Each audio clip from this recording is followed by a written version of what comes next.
Comme la correspondance du 25 juillet de cette année le montre, Maître Dominique Liardet, consultant travaillant pour la société anonyme CDL Consultants, s'est adressé à l'ambassadeur du Burundi à Genève, Renova Tabou, dans ces termes. Je cite: Vous m'avez téléphoné le 25 avril 2022 pour prendre un rendez-vous professionnel. Je voulais accorder la journée suivante du 26 avril. Vous étiez accompagné par vos compatriotes Innocent Alfred Moseremu, qui dirige le service des renseignements intérieurs, et Charles Ndagijima, le nouveau président AI du conseil d'administration de Kira Hospital. Nous nous sommes entretenus à propos de SwissMed International Ltd et vous m'avez demandé de fouiller pour prouver si réellement cette société existait juridiquement en Suisse. Je vous ai envoyé la facture de 600 francs suisses et vous n'avez pas voulu me payer.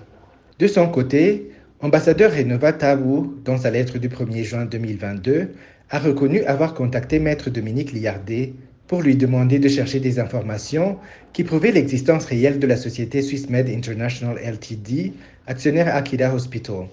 Il n'a pas nié aussi qu'il fut en compagnie du cadre du service de renseignement, Innocent Alfred Moseremu, et Charles Ndagijima, l'actuel président du conseil d'administration de Kira Hospital. Par contre, l'ambassadeur Renova Tabou a indiqué que l'entretien avec Maître Dominique Liardet n'était pas du genre à soumettre à un tarif, mais plutôt une demande de lumière sur l'existence réelle de la société SwissMed International Ltd, à moins qu'il soit prouvé que tout contact avec lui vaut de l'argent.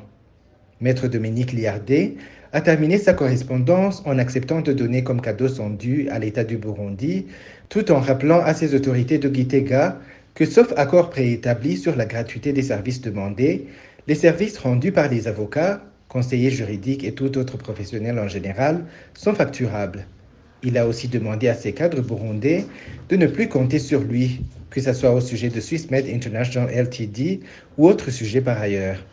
L'expert en relations internationales contacté estime que ce comportement des autorités ternit gratuitement l'image du Burundi.